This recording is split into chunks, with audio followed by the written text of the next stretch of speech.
بسم الله الرحمن الرحيم نحمده ونصلي على رسوله الكريم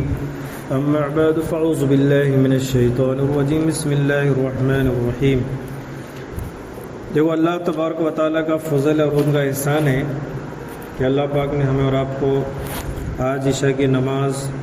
اور تراویح پڑھنے کی توفیق عنایت فرمائی۔ تو اللہ تعالیٰ سے بھی دعا ہم سب کرے کہ اللہ تعالیٰ ہمارے آج کی تمام عبادتوں کو قبول فرمائے۔ تو آج جو یہ آیت ہے یہ سورۃ البقرہ کی جو ہے نا 207ویں آیت ہے، سورۃ البقرہ دوسرے پارے کی۔ تو یہ آیت جو ہے نا دیکھو بہت اہم ہے، اور اس آیت کے اندر جو ہے نا بہت ساری ضروری باتیں ہیں جو ہر ایک ایمان والے کو سمجھنا بہت ضروری ہے۔ تو یہ آیت کو پڑھنے سے پہلے اور اس کا ترجمہ پڑھنے سے پہلے میں کچھ ضروری بات یہ بتانا چاہتا ہوں کہ دیکھو یہ جو آیت ہے یہ اصل میں اس کے اندر جو باتیں ہیں وہ ہر ایک ایمان والے کے لیے اس آیت کے اوپر عمل کرنا بہت ضروری ہے۔ تو چلو یہ آیت پڑھتے ہیں۔ سب سے پہلے اعوذ باللہ من الشیطان الرجیم بسم اللہ الرحمن الرحیم یا ایہا الذین آمنوا ادخلوا فی السلم کافۃ ولا تتبعوا خطوات الشیطان انہ لکم عدو مبین۔ اے ایمان والو اسلام میں پورے داخل ہو جاؤ۔ اے ایمان والو اسلام میں پورے داخل ہو جاؤ اور شیطان کے قدموں کی تابعداری نہ کرو، وہ تمہارا کھلا دشمن ہے۔ یہ آیت جو ہے نا اس آیت کے اندر غور کریں گے تو اللہ تبارک و تعالیٰ کس کو حکم دے رہے ہیں کہ اسلام کے اندر پورے داخل ہو جاؤ؟ ایمان والے کو، یعنی جو لوگ ہم اور آپ ایمان والے ہیں، جو اللہ پر ایمان رکھتے ہیں، رسول اللہ پر ایمان رکھتے ہیں، اللہ کی جتنی بھی کتابیں ہیں ان پر ایمان رکھتے ہیں، جو ایمان والے ہیں ان کو ہی حکم دیا جا رہا ہے کہ پورے کے پورے اسلام کے اندر کیا ہو جاؤ؟ داخل ہو جاؤ، پورے کے پورے اسلام کے اندر داخل ہو جاؤ۔ یعنی اہل ایمان کو کہا جا رہا ہے کہ اسلام میں پورے کے پورے داخل ہو جاؤ۔ اس طرح نہ کرو کہ جو باتیں تمہاری مصلحتوں اور خواہشات کے مطابق ہوں ان پر تو عمل کر لو اور دوسرے حکموں کو نظر انداز کر دو۔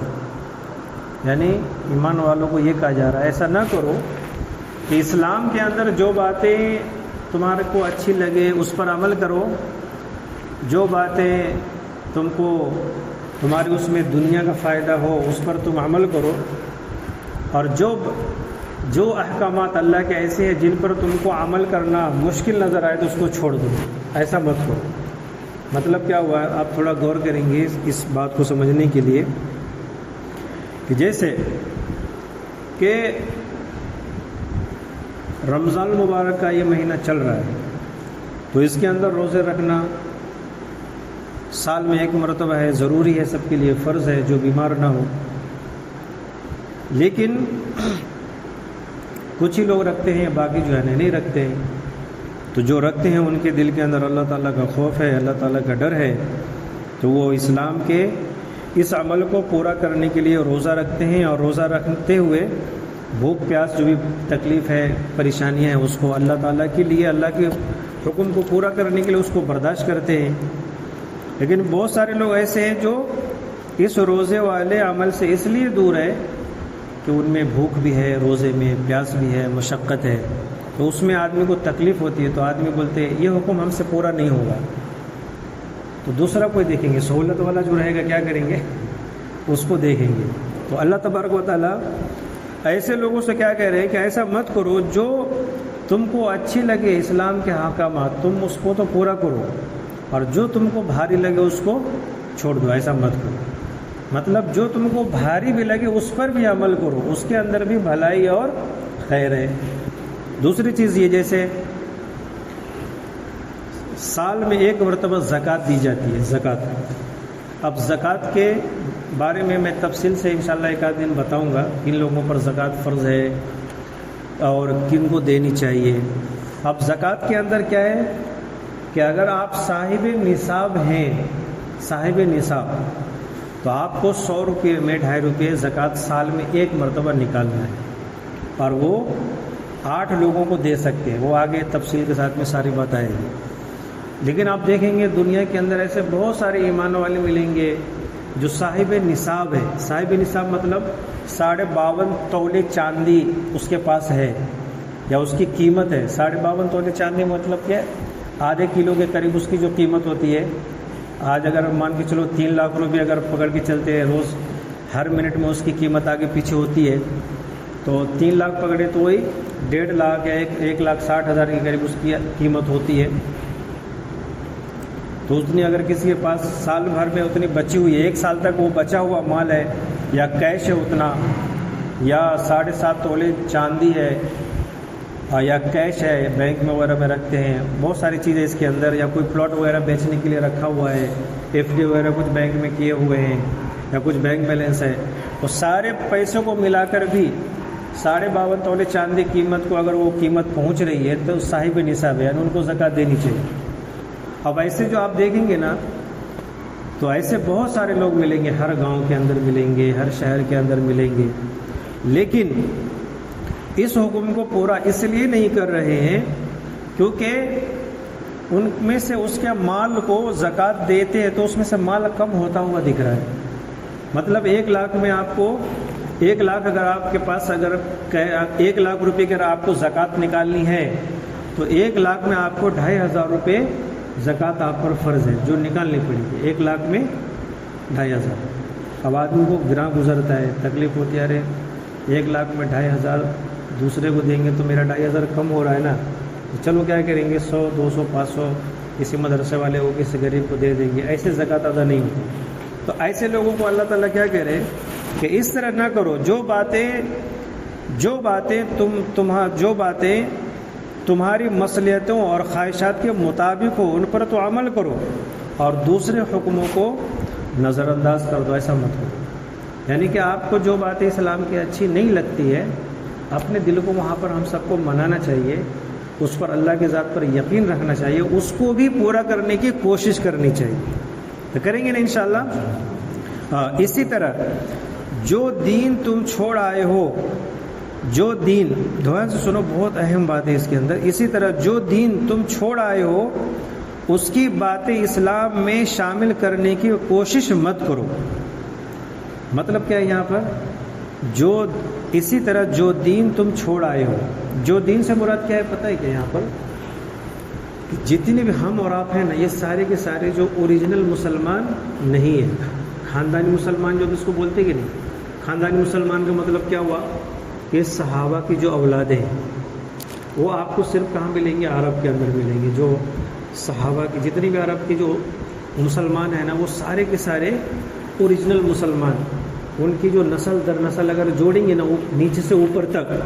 تو سارے کے سارے جو ہے نا کسی نہ کسی صحابی رسول سے جا کے ان کا وہ خاندانی سلسلے نسب جا کے مل جاتا ہے،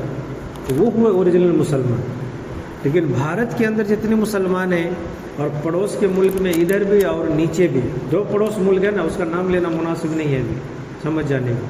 تو ان 3 ملکوں کو کہتے ہیں اردو میں بر صغیر۔ آپ کبھی بھی کسی علماء کرام کے کسی کے بیان سے اگر یہ جملہ اگر سنو گے نا بر صغیر، تو یہ 3 ملک فوراً سمجھ لینا کہ یہ 3 ملکوں کی بات ہو رہی ہے، ٹھیک ہے۔ تو یہ 3 ملکوں کے جو مسلمان ہیں یہ اوریجنل مسلمان نہیں ہیں، یہ اسلام میں بعد میں داخل ہوئے۔ تو ہم اور آپ کا، جیسے ہم اور آپ میں جتنے بھی ہیں نا، جیسے کوئی ملا ہے، کوئی سید ہے، کوئی شیخ ہے، یہ سب بعد میں لگائے ہوئے ہیں، اوریجنل نہیں ہے یہ سید یا شیخ یا قاضی جو بھی ہے، یہ بعد میں لگائے ہوئے ہیں۔ یہ اگر آپ ان کے چیک کرو گے نا بعد میں ایسا سلسلے نسب، تو یہ جا کے جو ہے نا کوئی ملے گا آپ کو OBC سماج سے ملے گا، کوئی جو ہے نا آپ کو جو دوسرے جات ہے نا امبیڈکر وادی بولتے ہیں، خاص طور سے زیادہ تر انہی کے نسل میں سے سارے مسلمان، زیادہ تر انہی کی نسل میں سے، انہی میں سے بہت سارے لوگ جو ہے اسلام کو قبول کیے ہوئے، کب؟ مغلیہ سلطنت کے زمانے کے اندر، ٹھیک ہے، مغلیہ جو سلطنت تھی نا، مغل بادشاہ تھے جو اپنے بھارت کے اندر جو تھے، وہاں سے ہم اور آپ جو ہے نا اسلام، ہمارے دادا پردادا جو اسلام میں داخل ہوئے، ان کے یہاں جو کام کرتے تھے کھیتوں میں، بنگلوں میں، حویلی میں، وہ اسلام کے اندر اب داخل ہوئے، تو ان کی نسل جو ہے نا چل رہی ہے۔ تو یہ کیوں میں بتا رہا ہوں، ان کی نسل تو چلی، تو اس کے پہلے ہم کہاں تھے؟ دوسرے مذہب کے اندر تھے، تو وہاں سے اسلام میں تو ہم داخل ہو گئے، لیکن اسلام میں داخل ہونے کے بعد ابھی بھی بہت سارے جو طور طریقے ہیں، بہت سارے طور طریقے جو اسلام کے پہلے جو کرتے تھے، وہ سارے طور طریقے آج مسلمان پورے بر صغیر میں اس کو کر رہے ہیں۔ تو یہاں پر کیا حکم دے رہا ہے، بہت دھیان سنو، یہاں پر کیا اللہ تعالیٰ حکم دے رہے ہیں، دیکھو کہ اس طرح جو دین تم چھوڑ آئے ہو، جو دین یعنی جو پہلے جو ہمارے جو تھے اسلام میں نہیں تھے، جو دین تم چھوڑ آئے ہو، اس کی باتیں اسلام میں شامل کرنے کی کوشش مت کرو، بلکہ صرف اسلام کو مکمل طور پر اپناؤ۔ مطلب کیا کہ آپ دیکھو، مثال دے کر سمجھاتا ہوں، کوئی بھی ساتھ برا نہیں ماننا، اپنے اوپر مت لینا کہ میں ان کو جو ہے نا جان بوجھ کے کر رہا ہوں، یہ قرآن کی آیت پڑھا ہوں، سمجھانے کی دیکھو مثال میں بتا رہا ہوں۔ کوئی بھی ہم مسلمان، ابھی جیسے آپ کو موٹی موٹی چیز بتاتا ہوں، جیسے ابھی کل ہولی ہے تو بہت سارے لوگ آگ جلائیں گے، دیکھو بہت سارے آپ مسلمان بھی جو ہے نا یہ کام کریں گے، آپ کو بہت سارے علاقے میں کریں گے، وہ آگ جلائیں گے، کیوں؟ تو وہ ہمارے جو برادران جو وطن ہے، ہمارے جو دوسرے مذہب والے جو بھائی ہیں، ان کے دھارمک طور طریقے ان کے لیے جائز ہے، وہ ہمارے لیے جائز نہیں ہے، لیکن مسلمان اس کو جو ہے نا کرتے۔ ایسے ہی جب آپ کو دیوالی کا سیزن آئے گا، لکشمی پوجن ہوتی ہے، تو ان کے مذہب کے اندر ہے کہ ان کے یہاں جو بھی چیزیں پوجا پاٹ ہوتی ہے، گاڑی کو دھوتے ہیں، گاڑی کو ہار لگاتے ہیں۔ اب مسلمان بھی تو وہیں سے ادھر آئے نا، تو ابھی بھی مسلمان ابھی بھی کر رہے ہیں۔ اب میں بہت سارے مسلمانوں کو دیکھتا ہوں، مسوٹ کے اندر کی بات ہے، ابھی بھی وہ مسجدوں میں آتے ہیں، نماز پڑھتے ہیں، جماعت میں بھی جاتے ہیں، چلے بھی لگے ہوئے ہوں گے گھروں میں کئی لوگوں کے، لیکن ابھی بھی وہ چیز ان کی زندگی کے اندر باقی ہے، وہ بھی گاڑی دھلاتے ہیں، وہ بھی گاڑی میں ہار لگاتے ہیں، اور ان کے گھر میں اگر گاڑی 2 ہے 3 ہے 4 ہے تو سب جگہ ایک جگہ ہار ڈال کے موبائل میں فوٹو کھینچ کے اسٹیٹس پہ رکھ کے دکھلاتے کہ بھائی ہم بھی تمہارے ساتھ شریک ہیں۔ تو یہاں پر اللہ تعالیٰ اس سے منع کرے گا، ایسا مت کرو، جو چیزیں تم پہلے کرتے تھے نا اس کو چھوڑ دو، اب اسلام میں تم داخل ہوئے، تمہارے لیے نہیں۔ ایسے ہی کتنی بھی شادی بھی، آپ شادی لے لو، آپ شادی، اسلام نے شادی کو اتنا آسان بنایا، اب شادی کے اندر مسلمان جو ہے نا مطلب صرف دیکھنے سے لے کے ہونے تک اتنا اوگڑ بنا دیا ہے کہ اس کا کوئی حساب نہیں۔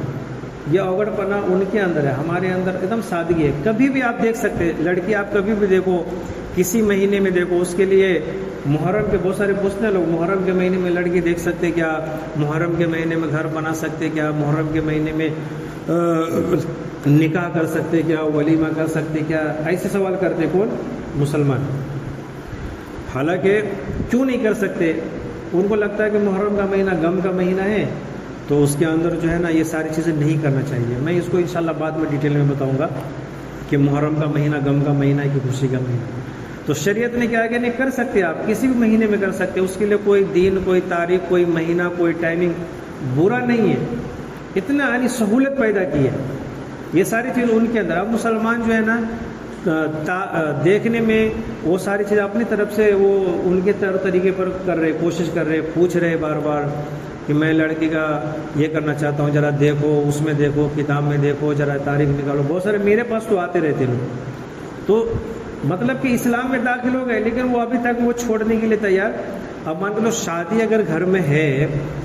تو آپ دیکھو سہاگن کا کھانا، ہلدی کا کھانا، اور جو ہے نا گھر میں آگ جلا کے، میں تو خود دیکھا ہوں اپنی آنکھوں سے، وہ بتا رہا ہوں۔ میں ایک جگہ امامت کرتا تھا ایک علاقے میں، یہیں سے 35 کلومیٹر پہ، گاؤں کا نام نہیں بتاؤں گا، تو وہاں دیکھا شادی میں نماز بھی پڑھ رہے، چہرے پہ ٹوپی ہے، داڑھی ہے، کرتا پاجامہ ہے، سب کچھ ہے،